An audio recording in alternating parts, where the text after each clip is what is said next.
So we've got a great marketing panel here as we've got a great marketing panel here. As I mentioned before we took our break, you can be the best lawyer in the world, but if you don't have the case in your door, it's not going to matter. And at our firm, we have offices in Morgantown, Virginia, Columbus, Ohio. I'm probably the biggest advertiser in both of those markets, so I know the importance of advertising. A lot of folks here understand that we get a lot of cases from referrals. And that's a great marketing source as well. But you have to also remember, when you are advertising, you're not just advertising to the general population of the community, you're also advertising to your referral sources. You have to be top of mind to your referral sources as well as to the community.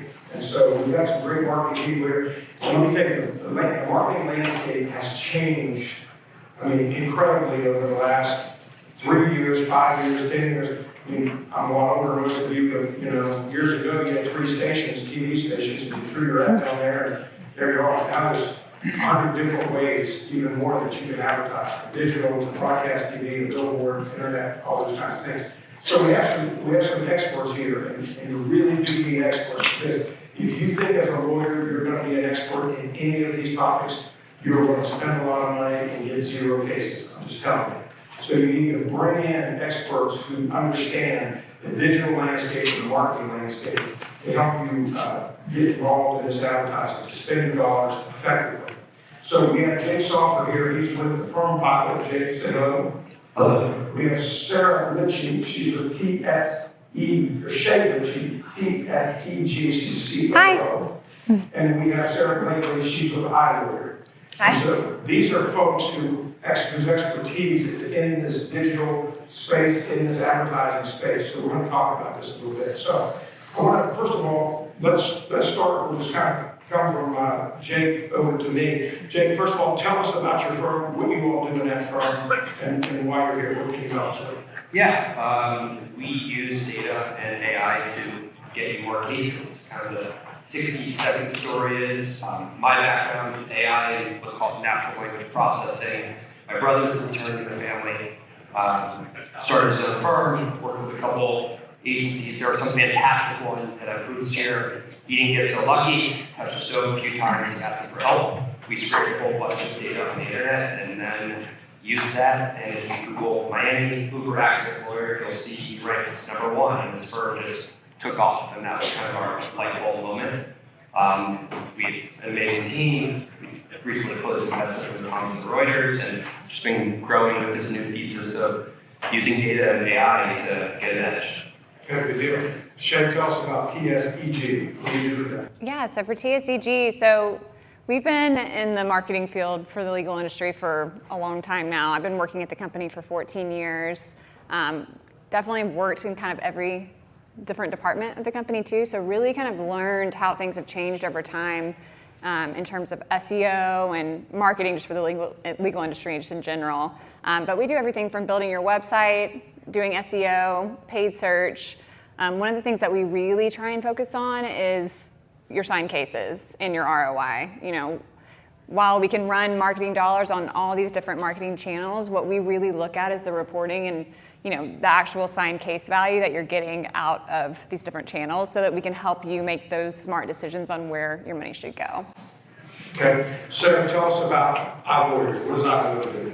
We've actually been around about 20 years, so we're a full-service digital marketing company. We, if it's on the internet, we can do it, basically. So we do pretty similar to what Shea does, but we also have video, and most recently, we've started optimizing for large language models in the last couple of years, so helping with AI, showing up in those AI overviews, and then also just in those search platforms, because just in the last 2-3 years, things have changed so much, and so we're very well known for being ahead of the curve, and so we try to stay on top of that and make sure that the data is what's driving decisions.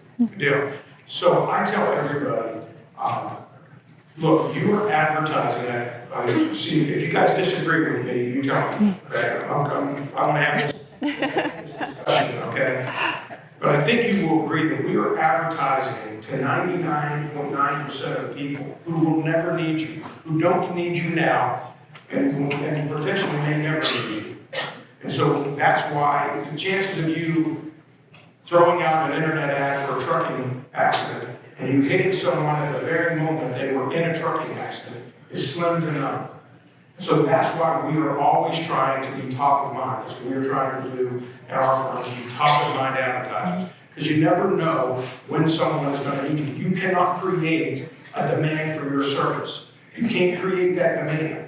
You just have to be there when the demand organically occurs. So I want to ask this, and we'll start with Sarah, and then we'll go back down this way. So Sarah, what is the one marketing strategy or channel you are seeing that is really moving the needle for plaintiffs' firms? If you have one thing to say, folks, here's my golden nugget, what is that golden nugget? I mean, unpopular opinion, but I don't think there is a golden nugget. So really in 2025, what you need to be doing is a multi-channel approach. So if you're putting all of your eggs in one basket and you had to pick one, I'd say Google, because 89% of consumers, when they're starting legal research, it's 87 now. So last year it was 89% said that they would go to Google first. That's the first place, the first source that they're gonna look for an attorney. And now, 2 years later or a year later, everything is changed by 2%, right? And that's not that big of a margin. And so with all of the new channels and all of the new things, everyone is putting their focus on, AI is taking over and no one's on Google. Even if they are going to those different channels, they're actually then going to Google to research what they saw on ChatGPT or the other large language models to verify it. So really the best strategy is to be all places, but you have to pick one. Google is the dominant one. We just did a big research study, and you can go on our website and look at it on our blogs. There's a lot of really cool information, and there's also just a huge distrust with AI. Even though it's a great resource, I use it every day. I'm sure most of you do too. When you're someone that has a legal problem and you're going in and you're trying to find a law firm, you have this really difficult situation going on, then you want to make sure that you're making the right choice, right? And so you go back and you verify what you see. And so all of the channels are important, but I'd focus where the bulk of people are searching. Shea, let me ask you, do you agree that it's a synergistic effect, that it's everything? That it's not just Google, it's not just the billboard, it's not just TV, it's all together. Yeah, I think, for us too, it really depends on the firm, right? Like, where are you at currently? What are your goals? Where are you looking to go? What market are you in? Because some markets are extremely competitive. And so, you start investing dollars in SEO, and if you're a newer firm, it may take some time, to be able to start showing up on page one. But I think it's worth it, because at the end of the day, I think that's where you're going to get your best ROI, right? But at the same time, if you're wanting to bring in business and cases immediately, putting in your advertising dollars in PPC and LSA and other avenues, and obviously, like what Sarah said, making sure that you're showing up. You have AI-powered SEO to where you're showing up in those AI overviews. You're showing up on ChatGPT. I think that's going to be extremely important. But for us, whenever we start advertising, the law firm's marketing dollars on all these different platforms and different, advertising channels, what we do is see, okay, where are we getting the best cost per case? One thing that we do with all of our clients is make sure that we get integrated with their CMS, make sure that we're getting that instant case feedback so that we can then optimize based on that. So if we see, we're spending, maybe the cost per signed case on PPC is really high, maybe we want to leverage LSA more or SEO more, we can then move that money around. And then to kind of go even a step further from that, we're getting settlement feedback. So we want to see, like, the cost per case might be higher on PPC, but the value of those cases were huge. So that basically is paying for itself. So I think at the end of the day, I think having that synergistic approach where you are kind of starting with everything and then figuring out what is actually providing the best value, and then kind of being able to kind of shift your priorities based on that. Jake, in my mind, Google is the Yellow Pages now. Do you agree? So, go ahead. Yes and no. Some really good points. Yes. Respectfully, I have to disagree. There are two that are effing crushing right now, and we see it in the data. We filed a patent for a new machine that we built. It will read any AI overview, ChatGPT mentioned, Claude, Google Gemini, and we turn that into a call vector embedding, and we basically turn those words into numbers. And we can see what's called the relevancy to any query or question. And we use that to reverse engineer how to write content for our client to steal that AI overview that ChatGPT mentioned, and it works like freaking magic. And that cost per lead is so cheap. You gotta stop. You gotta talk in legal language. Yes. You gotta give it to me. Dino, this is what we do for you. Yeah. So give it to me so that I can understand what you just said. Take the content that is mentioned in ChatGPT or an AI overview, grade it for what's called relevancy, Okay? to a query, and write content that scores higher, and you are so likely to get that spot. So give me a real world example. So if you Google, we have a new client that we just signed actually in the Illinois, Chicago area who really wanted to focus on dog bites. Okay? So we looked up a whole bunch of queries about dog bites in ChatGPT, AI overviews. We turned them into embeddings. The content of their competitor that did wrote better content. We got them ranked in ChatGPT in 40 days. And the cost per lead from there is so cheap. Really? Yeah. So the part I agree with though is you can't just glue yourself to that one channel forever. You have to be doing all because the velocity of change is so fast now that who knows? We ChatGPT, everyone says everything right now. In a year, who the heck knows what it'll be? It's changing so fast. You can't glue yourself to it, but we do see one or two channels that are so valuable right now. Sure. All right, let me ask you this, and sir, we'll come back to you now. The creative, right? So everybody sees the billboards, the TV ads, the internet ads, lawyers standing up there, you know, I'm the greatest, I'm the most trusted, I'm this, I'm that.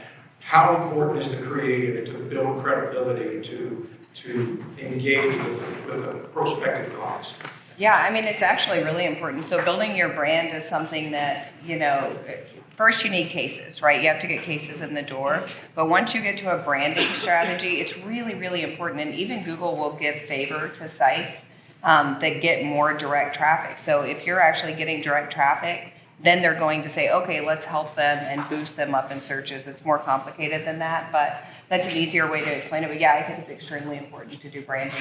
Even, radio, podcasts. I mean, I have been sitting at my booth while you guys are all in here listening to podcasts like 6 hours a day because I'm kind of bored, right? And so, there's ads on these podcasts. There's other places there, get outside the norm, do all of the things.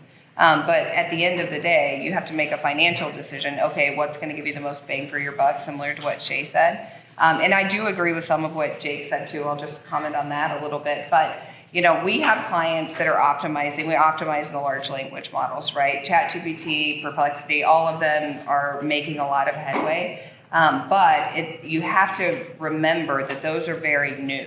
And so when you're looking at something new, we're monitoring all the clients that we have, right? So of the 220-ish clients nationwide, and they're all very well-known, very successful firms, ranking extremely well. The highest one that I've seen is 39 visits from ChatGPT. And that's like, if you go, who is the best, XYZ lawyer in Chicago, right? And you do that search, and then they go to your website from ChatGPT. The highest that I've seen thus far is 39 visits from ChatGPT in a month. That's amazing. I've seen clients signing cases, but you're going to sign a case or two, and how many cases do you need to sign a month? So although they're extremely important and they're really good avenues and good places to invest, you also have to remember, don't forget all the things that actually work because they've been working for a long time. And if 87% of consumers are starting their research on Google, you got to be there. And now, even in the latest research study that we did, they're literally going to ChatGPT, getting information, and then as soon as they get the information, they go back to Google, right? So yes, they're there. Yes, those are important, but just keep an open mind and look at strategies that way. Shay, let me ask you something. Intake software. And so there's a number of intake softwares out there. Do you interact with the firms that you deal with? How do you get the analytics? Do you get it from their intake software, or how is it that you are interacting with the firm to know how many leads people are getting and how many they're accepting, those kinds of things?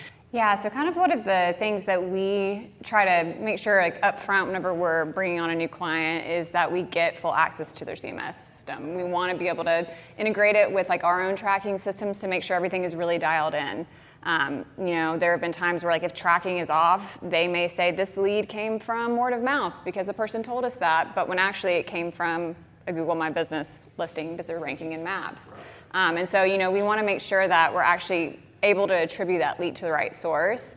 And so, utilizing the APIs, we're able to sync it to where we're tracking all of the leads and then be able to provide that reporting. And then also with our call tracking, having the call transcripts, making sure that the intake is actually doing their job. I think sometimes we'll see, they have, X amount, 80%, of signed cases. And then the next month, all of a sudden, if it drops to 50%, obviously we look at, okay, are the leads that we're bringing in qualified? Has something happened on our end operationally within the campaigns that we need to tweak? Or is it something within the firm in their intake system with those calls, does the quality need to improve? And because we have the call recording, the call transcripts, we're able to then kind of, look at that, say, okay, well, you actually missed 4 calls this day. You took too long to answer the phone calls on this other day, and then the person who was taking those calls wasn't compassionate enough. They weren't providing the right information to the person. Let me ask you this: can I see a show of hands who has intake software here? Lead Docket, Litchy, somebody. Okay, so it falls under the category of too much information. But I was one of the founders of Lead Docket. And Eric Hoffman, who was our COO, developed Lead Docket, was eventually sold to Fiverr. So we are so driven by intake. It's such an important marketing tool for us because Shea's exactly right. That software will tell you where the holes in your marketing budget are, where the holes in your intake, staff and intake is. So I encourage everyone to look into an intake software. It doesn't have to be Lead Docket, FileBond, whatever it is, but you've got to have that intake software that's tracking those leads. Because Shea's right. They may say, I got you, I went to your website and that's how I contacted you. That may be how they got your phone number. That may not be how they heard you. Okay? So you want to track all that information because if you are spending substantial money on marketing, you don't want any legitimate lead to go through the bucket, to go through the hole. So I encourage you, and then give your marketing people full access to that analytics, to that data, because I hear it all the time. Law firms are complaining, we need more calls. We're not getting good calls, blah, blah, blah, blah, blah. They don't keep track of the calls they're getting. They're not following up in a timely fashion on the contacts they're getting. And they're upset with their marketing people, right? You guys probably hear it all the time. You're not getting the calls, or you're not following up on it. So I encourage you to look into that intake software. It's critically important. Okay, so let's talk about, Jake, the spend. One of the things that I hear with new lawyers who are getting ready to advertise, they don't have the stomach for 6 months, a year, 2 years of spending a lot of money and not seeing return on their investment. So talk to me, talk to this audience about the need to hang in there and to keep it up and to keep it up and to keep it up. Do not go for big truck and auto. Go niche. It is the best thing you can do. Get the cases that are just not being thought of by everyone's. We have a client with a very, very small budget. And they said, I need some truck accident cases and I need them now. And they said, you should work with us. That's just not possible. It doesn't matter what data or AI you have. So we did a whole bunch of research and we found there's good search volume for injuries and accidents at Disney World. And now if you Google how to sue Disney if you fall off a wheelchair or different kinds of injuries that occur at Disney, you'll see our client ranking #1. There were other firms going after it, but it is light years less competitive than best truck accident lawyer. Go niche. I can't emphasize it enough. I agree with you. And if you look around, if you were to narrow your practice, if you were going the injury with a question mark, that's every human on the planet that is advertising for that. Why? Because you have to come up with your because. The client is going to call you because of the what. All right? What is your because? And that's sometimes hard to come up with. But if you niche your practice, if you narrow your practice to trucking, to dog bite, to vet, there's some lawyers that niche it to a group of people. John Gomez out in San Diego niches it to the Latino community. He is focused on a certain group of people, all right? Not just everybody, because all the other competition is looking for everybody. So it might be nursing. A lot of times there's a lot of nursing on that's all they do, nursing. Some people just do that now. Some people just do trucking like we do. So niche your practice, because you can't be everything to everybody. You don't, the folks in here, if you combine all of the money in this room, you're not going to be able to compete with some of these private equity firms that are coming up that are going to spend hundreds of millions of dollars, sometimes billions of dollars on injury with a question mark. Okay? We have another niche client that does golf cart accidents. Right. And you love the idea at first, and now he's thrilled. And one of those clients that he helped maybe 9 months ago, their daughter just got in a huge truck accident case. And they picked up the phone and called him. So it pays dividends down the road too. Do not be scared to go niche. I saw an article this week, actually yesterday, on Las Vegas is not getting as many visitors as they used to have. It's on CNN or something. And they quoted a lawyer. This lawyer his website was mybedbuglawyer.com. You can't get much more than a bedbug lawyer, okay? But if you have a bedbug incident in Las Vegas, believe me, the Wynn, the Caesar's Palace, they don't want any publicity about bedbugs. They're going to pay to shut up, have you shut up about it. But that's how niche some of these lawyers are getting, mybedbuglawyer.com. All right. So let's go back to Sarah. And Sarah, let's talk about where you think lawyers are unnecessarily spending money, that they're throwing money away on a certain particular marketing strategy. I mean, honestly, it's paid campaigns. There's so many paid campaigns that are extremely successful. But more often than not, when people come to us, they've worked with other agencies. I think that's the biggest money suck that you can have if it's not properly run. So when you say paid campaign, what do you mean? Like LSAs, local service ads, and then Google ads, Google search ads. So if you do it the wrong way, for example, I had a firm that came in and I go through and I start looking, and every one of their searches is syndicated searches. So it's like, oh, we're getting hundreds of leads a month, but they're signing like 1 or 2 cases. Well, then your cost per case, if you're spending $25,000, $30,000 a month, is astronomical. And in a lot of cases, you're not even, making back the money that you're spending in those ads. So it is one of the ways that you can waste a lot of money very quickly. But it's also a really good tool if you have someone that runs it for you the correct way. But you have to really be on top of it and just don't blindly trust, because there's a lot of people that are very good at paid. But one thing they don't understand is the legal industry. And so they'll tell you so many different things like e-commerce and all of these different channels. Those are run completely different than paid with Google for legal. So just be cautious. I mean, it's a really good source. You can get cases in quickly, but you can also waste a lot of money for sure. Shay, do you have a different opinion? No, I would agree. I was going to say, Google ads, if you don't do it the right way, like she was saying, it can be a money suck. And I think too, having those systems set up to where you may be getting clicks, right? You may be showing up and you're, bidding, the highest amount to be able to show up at the very top of Google. But if your website is not set up and isn't conversion friendly, then what's the point? You're paying for these, these clicks and then they're just falling off of your website. Or two, if your intake system, like we were talking about earlier, isn't set up and the follow-up isn't set up within your firm to be able to have those conversations with these, potential, clients of yours, then your money's just going to waste. So I think that you have to think about kind of the full system and not just is this ad showing up and am I getting clicks? That's not going to show you actually, results at the end of the day. Jake, I'm going to ask you a hard question. And when I go to marketing meetings, I get different answers from people, so I'm interested in this. And it's one that we debate in our law firm regularly. Of your gross revenue, how much of your gross revenue should be devoted to marketing? It's different. It is so case by case. I know you don't like that answer. I know you don't like that answer.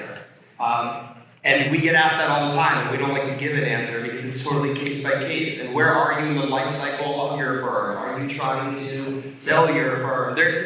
there's so many different scenarios. If you want a rule of thumb, you could say anywhere between 8 and 20% of top line revenue, but I can name reasons why it should be less. I can name reasons why it should be way more. Okay. So you're don't live and die by that rule, but that's the I'm good with the range between 8 and 20.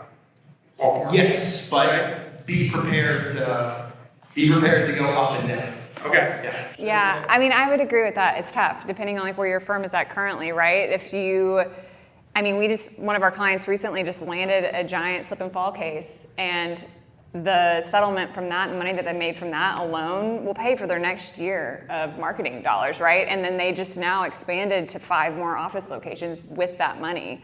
And so obviously we're seeing a giant uptick, but it's because we're able to get, and bring them in, high value cases, so. Sarah?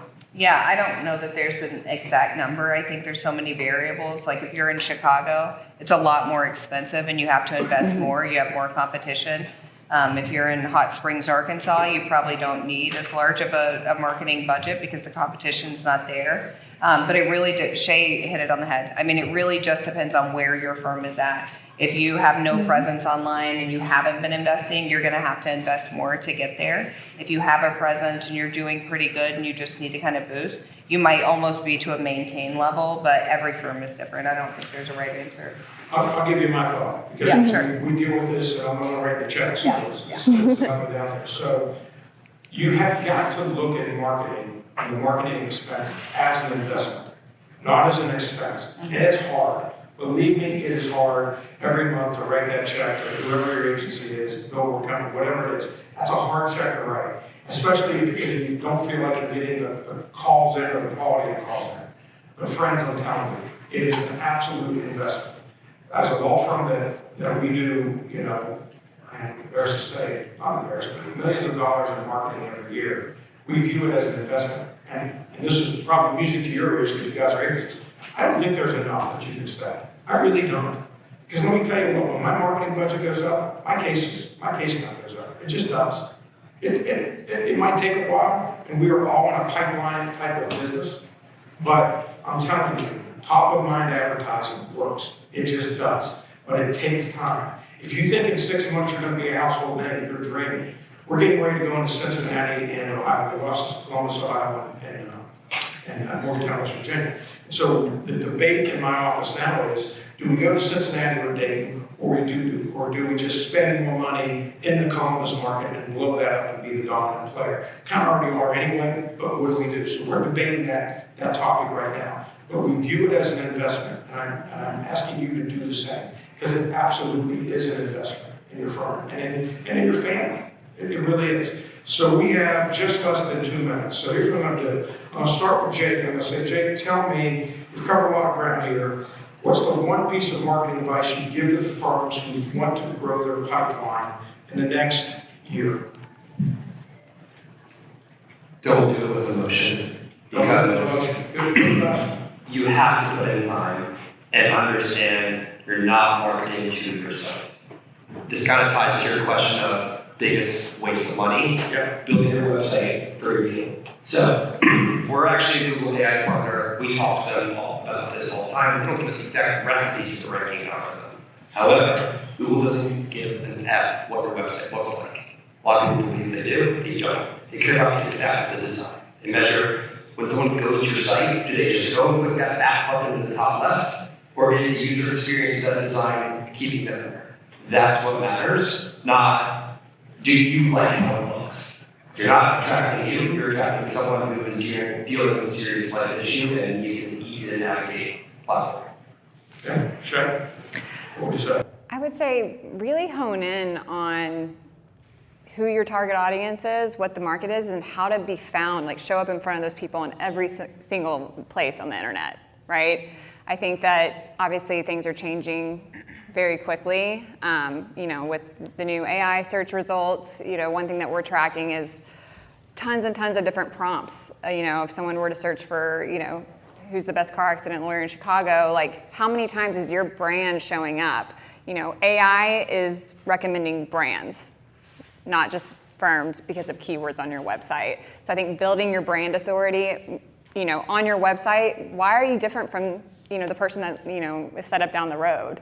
So really honing in on that, making sure that your website is correctly optimized so that these LLMs and Google can, crawl it and actually promote your brand. Focusing on Google reviews, I think that goes a really long way, especially if you're looking to rank in Google Maps. And then, identifying like, why am I different from every other firm? When someone goes to your website, a lot of times it's the same type of content, and it's like, okay, well, they just look like this other firm. Like, why should I hire them over the next person? So I think really honing in on that and being able to advertise that on your website will be really important. And I think those Google reviews are extremely important. When your clients' legitimate, quality Google reviews are gold at the end of the day. And on top of that, sorry, I don't mean to interrupt, but one of the things too we've been noticing, with AI promoting brands, I think not only getting Google reviews from customers, but getting peer reviews on all of your legal directories from other attorneys. That's an easy ask of somebody, and that actually is going to go a long way in terms of optimizing for this new AI world. Exactly. Yeah. Sarah? I think that, honing in on your brand is honestly the best thing that you can do. Be very strategic and don't put all your eggs in one basket, right? Make sure that you're staying ahead with the trends. AI is something that's really big right now. We optimize for large language models. That's something we've been doing for a very long time. And, there's different ways that people search. So what we're finding, if you're looking for an attorney and you're just typing Chicago car accident lawyer, that is a very bottom of the funnel. I need an attorney. This is what I'm looking for right now, right? If I'm searching, will my car insurance go up after an accident?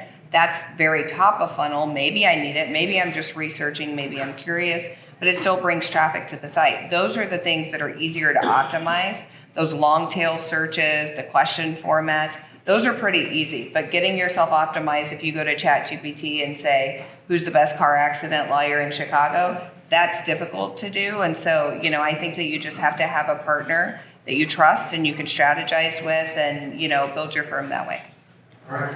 Folks, I'm telling you, there's no way that us as lawyers are going to be capable of navigating these waters. These are people you should talk to, people you should discuss these strategies with. Got a question? Yes, sir. Yes, sir. I'm interested in best practices for us lawyers who are trained to be lawyers but not trained to be marketers. What are best practices to hire somebody to manage that for your law firm? You talking to me? Any of the panelists. I'll speak for me and then I'll let them go. I know we're running just a little late, so I'll be quick. In my mind, I'm going to talk to other lawyers who have used some of these services, some of these companies, because these guys could talk to me about AI all day long and I'm never really going to understand it. It could be giving me a line of BS and there's no way I'm going to be able to figure that out. So I'm going to talk to John Gibbons, I'm going to talk to John Romano, I'm going to talk to other friends of mine and say, hey, who are you using for this, that, and the other thing? And are you getting the results that you hope to get? That's what I'm going to do. They may have a different answer. The answer is the same. Talk to our clients. 3 of us can show you data and pretty charts and graphs till we're blue in the face. But meet with many of us and talk to our clients. It's sort of true. My question is a little different. My question is, how do I hire somebody in-house to be the person who talks to you and they will understand you? Yeah, we work with a lot of different marketing directors that are actually part of the law firm. And so I think it's, finding somebody that understands not only marketing, but the legal industry. I think that's really, it's so different than the rest of the world, right? And so finding somebody too that understands that enough that at TSEG, we want to create partnerships, right? We want to grow with you. So it's not like you're just a client to us. And I think if you have a marketing director, that can be kind of an extension of us. That way we can work as one to kind of make sure that you're getting the cases that you want, then that's really important to us. Hire for personality and then someone that's just going to grind. Because if you're looking for the best marketing expert to come in-house, you're not going to get it. They're already at one of the biggest and baddest firms or somewhere else. Find someone who's just willing to learn and grind and work with, and they're willing to work with us, and they'll just learn on the job. Don't hire someone with ego or can't handle feedback, because they're not going to be the best in the industry unless you have an insane marketing budget already. And for me, because I've had that conversation, because I know what I'm paying my agency, right? So I could hire somebody for probably less than I'm paying the agency. The problem is, in my mind, that person is not going to have the interaction. This landscape is changing like this and like this. That's like having a solo practice lawyer who doesn't really, or she doesn't really get out there and see what else is going on. I think you'd be better off with an agency who is seeing the changes, who is kind of following all of this landscape change, in my mind. You could hire folks like a project manager to work with us, rather than, you're not gonna get one person in your budget who's an expert in everything that we do. That's true. No, I agree with that a little bit, but I also think that someone could be an expert in your firm and they can learn your brand and they can learn the way that you want your brand and your firm to be. And so looking for a person that matches that and then partnering with an agency that has the experience. We have I work with some of the absolute best marketing people within the firms. There are some that I absolutely love working with, and there's others that make it a little more difficult. But there's even, there may even be a few in this room, fractional CMOs that do nothing but work with law firms, right? And so they can come in at a much lower rate, and they can assist you with navigating some of these things. And, there's a lot of really well-respected and trusted ones. I'd be happy to refer some, if you guys are looking. And, it's a personality thing. You have to match with them and vibe with them. But there's a lot of options. It doesn't have to be, as expensive, and you can still get the quality. All right. Appreciate everybody's time. These folks were great. Please go talk to them. They have a lot to share with you. Thank you.